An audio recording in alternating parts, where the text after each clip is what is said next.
benvenuti al nostro appuntamento con le ricette pugliesi. Oggi abbiamo fatto il pane di Altamura fatto in casa, vi faremo vedere come farlo in maniera semplice con ingredienti facili da trovare. Come vedete viene comunque bene, ovviamente non è il pane DOP fatto in un forno di Altamura, però ci siamo avvicinate. Vediamo gli ingredienti.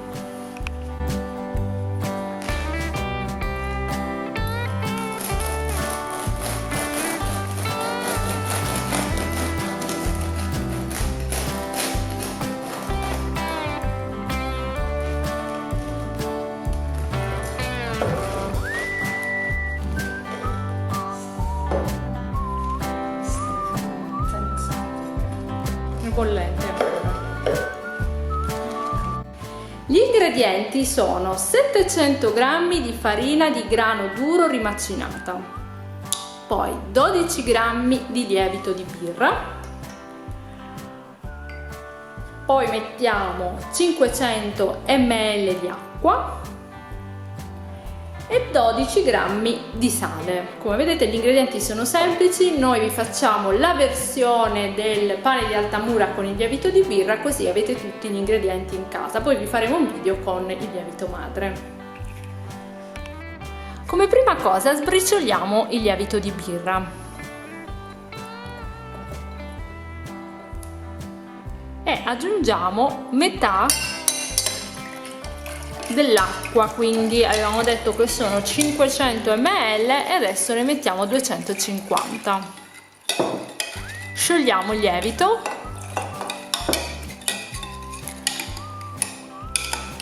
come vedete gli ingredienti sono semplici, pochi, facili da reperire.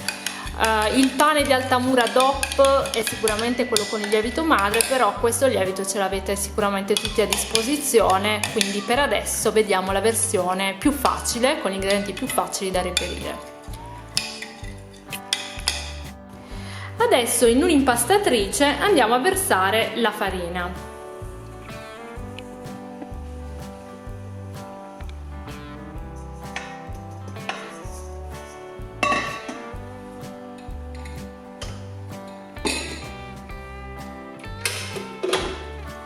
Facciamo partire l'impastatrice a velocità 1.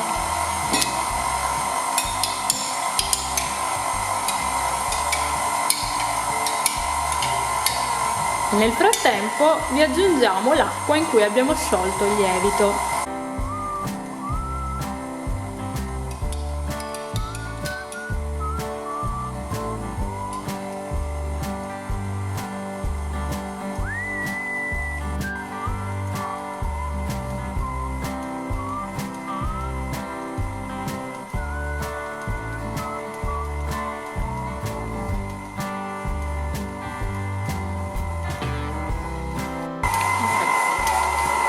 Adesso è il momento di aggiungere il resto dell'acqua, quindi 250 ml che avevamo lasciato.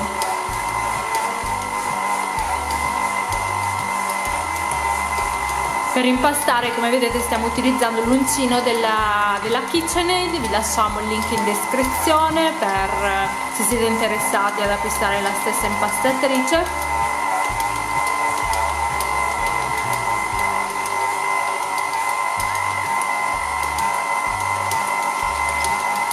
Vedete è molto comoda per impastare, anche perché il pane di Altamura poi lo fanno nelle impastatrici.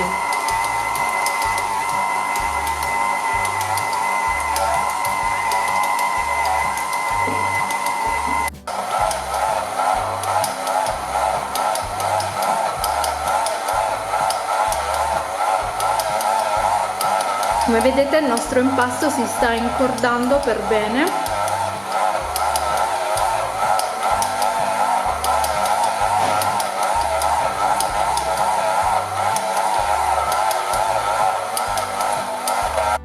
Trascorsi 10 minuti aggiungiamo il sale.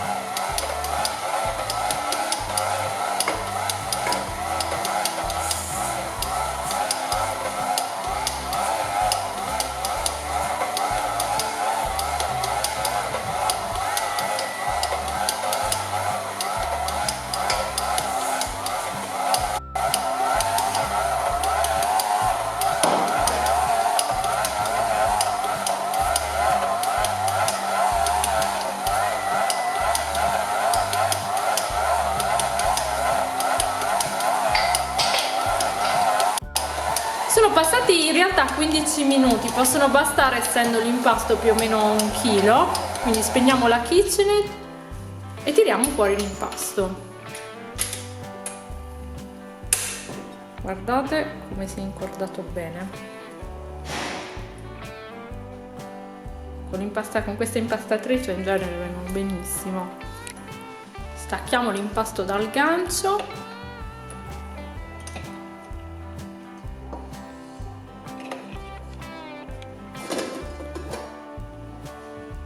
Sono passate 2 ore e il nostro impasto, come vedete, è cresciuto perfettamente.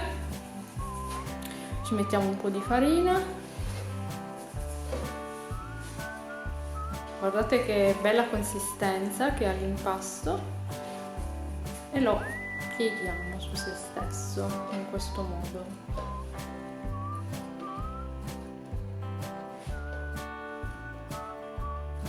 Tenete presente che noi stiamo facendo il pane di Altamura d'estate, per questo l'abbiamo lasciato 2 ore sul legno, però se lo fate d'inverno probabilmente la temperatura è troppo bassa e quindi quello che dovreste fare è metterlo nel forno con la luce accesa o addirittura, se fa molto freddo, inserire all'interno del forno anche un pentolino con acqua calda, in modo da creare all'interno del forno un ambiente caldo. Ricordatevi di fare questa cosa, insomma, se fate il pane d'inverno.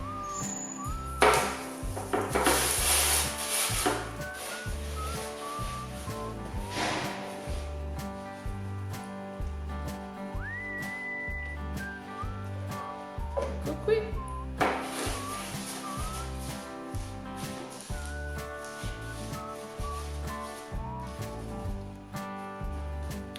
noi faremo il pane di Altamura a forma di cappello di prete, che è la versione più commerciale, quella più venduta in tutta Italia.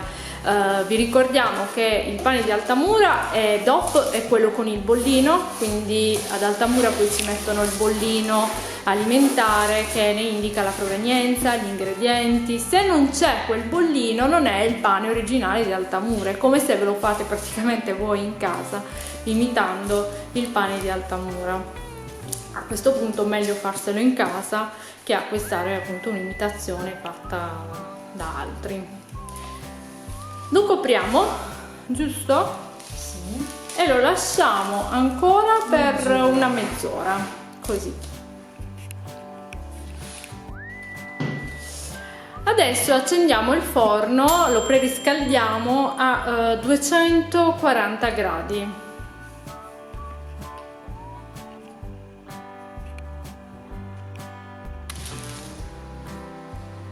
Eccola qua, la nostra bella forma di pane. Abbiamo detto noi la facciamo a forma di cappello di prete, adesso ci faremo i tagli sopra che servono a non far rompere la crosta nel forno. Poi ci sono varie forme del pane di Altamura, c'è quello a trullo, questo però sicuramente è quello più commercializzato che trovate anche in altre città fuori dalla Puglia. Poi vabbè, il pane di Altamura è sicuramente uno dei più imitati. Facciamo vedere bene come fa i segni. Ecco qui. Ok. Adesso ci mettiamo un po' di farina. Ok. Serve non far rimanere la griglia che fa.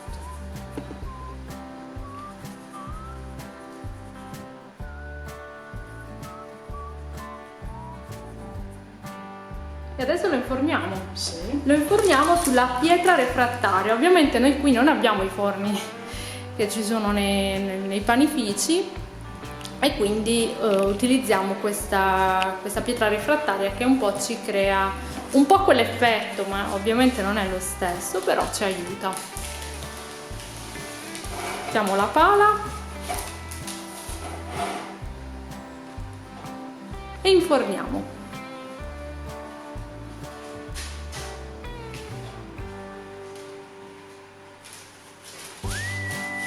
Quindi il forno è ancora a 200, abbiamo detto 240 gradi? 240. 240, ok.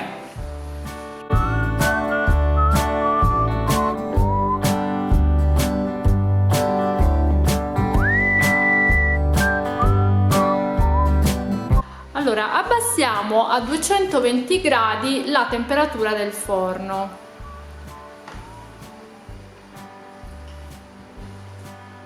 E adesso, dopo 20 minuti di cottura, cosa facciamo?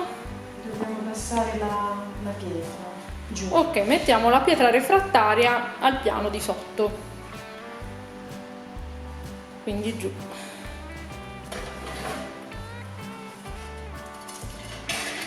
Attenti a non scottarvi perché è bollentissima. Eccola qui.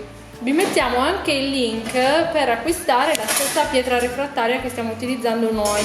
È una pietra refrattaria di Whirlpool. E adesso continuiamo la cottura per circa mezz'ora, no? Sì, 20 minuti ancora, 25, poi sono bastate. Ok.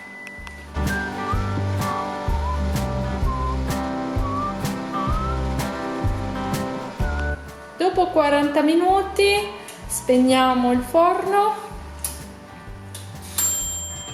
e lasciamo il forno aperto e il pane lo lasciamo ancora dentro, giusto? Sì.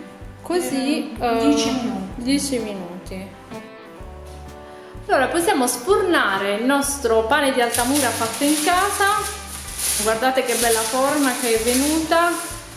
Questa forma tra l'altro è quella con meno mollica. Eccola, facciamola vedere bene. Quella con meno mollica rispetto a quella magari più tradizionale del pane di Altamura, che è quella accavallata, però almeno qui c'è più crosta. Tra l'altro il pane di Altamura è un pane che si conserva per una settimana circa. Se dopo una settimana vi avanza, potete fare per esempio le bruschette. Facciamo vedere, noi le abbiamo fatte perché abbiamo fatto già del pane la settimana scorsa e abbiamo preparato così le bruschette. Quindi questo pane si può davvero mantenere per un sacco di giorni. Ovviamente dovete mantenerlo in un sacchetto di lino, evitate quelli di plastica per mantenere la fragranza. Ok, se vi è piaciuta questa ricetta, innanzitutto vi lasciamo tutta la ricetta scritta qui in alto, basta cliccare, potete stampare la ricetta se cliccate sul link, è tutta scritta. E non dimenticatevi insomma di iscrivervi al canale, di guardare la playlist di tutte le nostre ricette pugliesi, perché ne abbiamo già fatte delle altre e ne faremo ancora altre, e ovviamente iscrivetevi al canale. Ciao!